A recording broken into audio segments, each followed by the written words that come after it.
Hi everyone, we are Group 16 and we will be presenting on policy pathways for ethical and equitable generative AI adoption in education. Well, as we all know, the usage of generative AI has rapidly increased in universities and schools. Students are now using AI tools to support learning. However, this creates a serious challenge. Traditional assessments are no longer reliable indicators of real learning or academic integrity. At the same time, some students have access to advanced paid AI tools, while others only have limited or no access. This raises questions of fairness and equal opportunity in education. And beyond that, concerns about data privacy and transparency are also growing. In short, the current teaching and evaluation system is struggling to adopt this technological trend.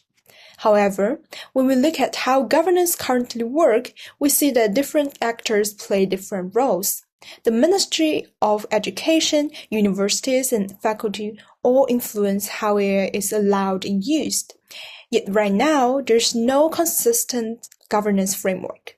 This means rules, expectations, and enforcement vary widely between institutions and even between individual courses. So this leads us to a key question. How can we reasonably adopt AI in education system while still achieving educational goals? The educational goals we focus on include developing students' innovative thinking and critical thinking, while also protecting academic integrity, fairness, and transparency. Well, this question matters because AI is not simply a tool we can allow or ban. Its impact goes directly to the core of what education is supposed to be achieved. If students rely on AI to think for them, they will risk losing the ability to cultivate independent thinkers. But if we ban AI entirely, we risk preparing students poorly for a world where AI literacy is essential. So we must find a balance. Our project can call for attention to academic integrity, fairness, and transparency issues in the use of AI in education through promoting new perspectives and governance frameworks, and also to promote the formulation of relevant policies. Our project includes three stages. First, we conduct a policy and literary review to understand existing guidelines and global recommendations. Second, we then combine this with field research, including interviews and surveys with students, faculty, university, and employers. Through this process, we finally develop a governance framework. Now let's look at our stakeholders. First, regulators like the Ministry of Education. They are cautiously optimistic. They want to govern AI, not ban it. Their main concerns are student data privacy and academic integrity. Critically, they view teaching training and educational equity as non-negotiable to avoid widening the digital divide. Second, students. They are heavy users, with 84% using Gen AI daily. But they are conflicted. While 75% say efficiency gains, their grades are maxed. This fuels their main worry. 56% feel that even disclosed AI use weakens the credibility of their degree. They also fear being wrongly accused and see unfairness in paid accounts. They want flexible rules, not bans. Third, teachers. We see three personas: the cautious adopters using it as a co-pilot, the skeptical gatekeepers who fear plagiarism, and the innovators teaching AI literacy. But all of them share the same problem. They are caught between integrity and efficiency, with no clear institutional guidelines or enforcement tools. Fourth, university management. They face a core dilemma: protecting their reputation, which rests on credible grades, versus pushing for innovation. Our interviews showed there's often no unified policy. Their view is that using AI isn't the problem. The minimum personal effort from the student is. Their main challenge is that it's extremely difficult to measure the human versus AI contribution. Finally, employers. They are split by industry. Tech firms like Tencent want AI skills, while traditional firms are more cautious.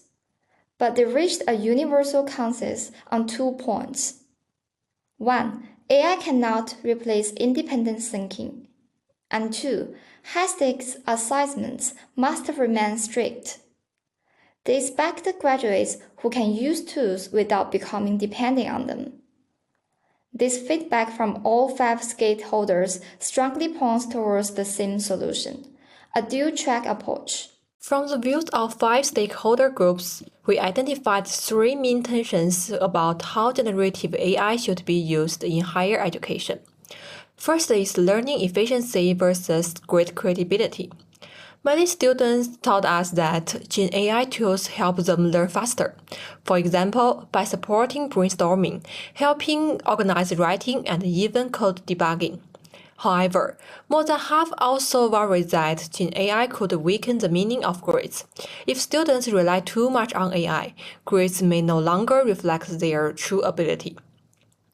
Faculty, university leaders, and employers repeated this concern.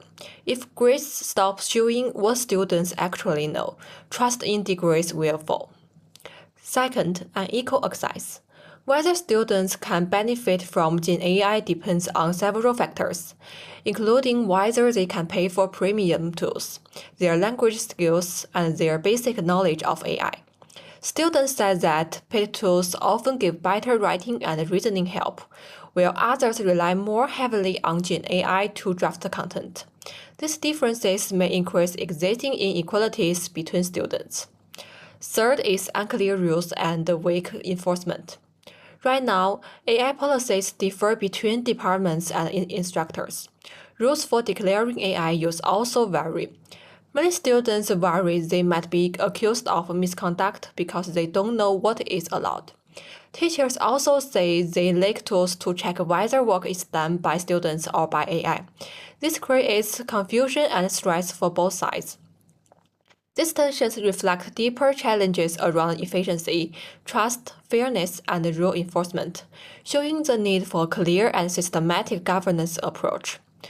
To better understand what drives these tensions, we used 3 governance lenses: fairness, privacy, and ethics and academic integrity. For fairness lens, we looked at how differences in resources and skills may disadvantage some students. Whether students can pay for tools, have strong language skills, or understand AI affects how much they can benefit. This lens led us toward solutions such as giving all students basic access to AI tools, offering AI literacy training, and creating shared rules on how to declare AI use. For the privacy lens, we found that many free AI tools may reuse user data for training, while paid enterprise tools offer better data protection. We suggest that universities should act like digital guardians, choosing tools that protect student data from the start. For the ethics and academic integrity lens, we studied how Gen AI makes it harder to judge real student performance. If students rely too much on AI, their critical thinking may weaken, and instructors have trouble knowing how much AI was used. So we suggest that requiring students to declare their AI use, adding oral checks for important assessments, and designing tasks that focus more on process than final answers. Using these 3 lenses helped us understand why these tensions happen and how they threaten the fairness and trustworthiness of educational outcomes. They also set the base for our later suggestions and governance framework, which will be presented next. As we have discussed, generative AI creates real tensions between stakeholders. Students want efficient tools, teachers worry about integrity, universities must protect their reputation. Employers need to trust that these degrees mean something. The question isn't whether to use AI, it's how to govern it efficiently when adoption has already outpaced the policy. To align these interests, we propose an objective function. We maximize 4 dimensions: learning efficiency, great credibility, fairness in access, while minimizing risks. Our research shows that credibility must be the top priority. Without trusted grades, efficiency and fairness lose all meaning. This gives us a framework for making governance decisions. Our framework has three pillars. First, fairness. Universities must provide enterprise licenses, so advantage doesn't depend on who can afford premium AI. Second, privacy. We ban consumer tools that harvest the student data and require enterprise contracts that protect the student rights. Third, ethics. We established clear boundaries, require disclosure of AI use, and redesign assessments to test critical thinking rather than AI-generated outputs. Our core principle is simple. Be open in learning context, but strict in assessment context. When students are learning, like brainstorming ideas and getting feedbacks, AI should be encouraged. But when we are evaluating what they know, we need safeguards, require disclosure, verify understanding through oral defenses, and evaluate their thinking process, not just the final outputs. So how do we implement this? Universities should negotiate enterprise licenses and integrate AI literacy into their program. Policymakers must update privacy laws and fund equitable access program. AI companies should stop treating privacy as a premium feature and offer education-safe versions by default with transparent data practices, like this. Yes, there are trade-offs. Enterprise systems cost money. Reformed assessments take time. But the alternative is worse.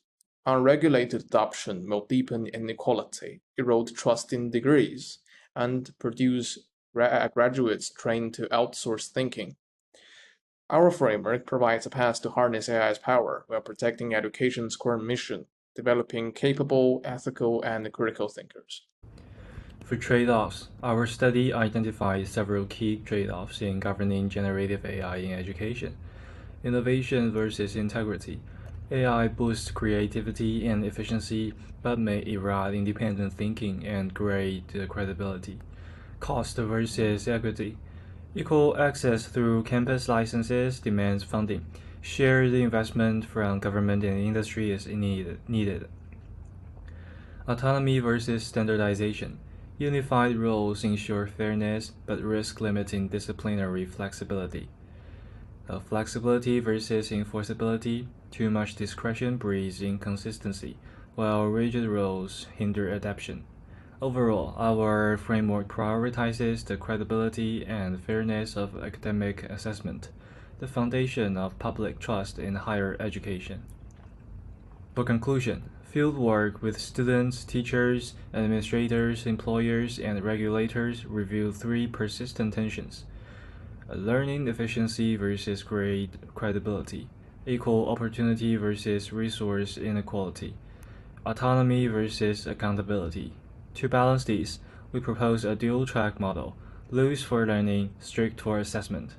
Gen AI should be encouraged for everyday learning under clear disclosure, while graded evaluations must keep strict safeguards, such as oral checks and due process mechanisms. This ensures innovation without compromising integrity or fairness. For limitations and future work, our current sample is limited and discipline coverage uneven. Different academic cultures interpret AI ethics differently, and governance must evolve with technology. Future work will broaden participation in the test framework across institutions. For reflection, the question is not whether to use AI, but how to use it responsibly. Gen AI challenges us to redefine learning, emphasizing critical reasoning and human judgment alongside AI tools. Effective governance should balance efficiency, fairness, and integrity, ensuring that AI serves education rather than replacing it. Thanks for watching. We are 16.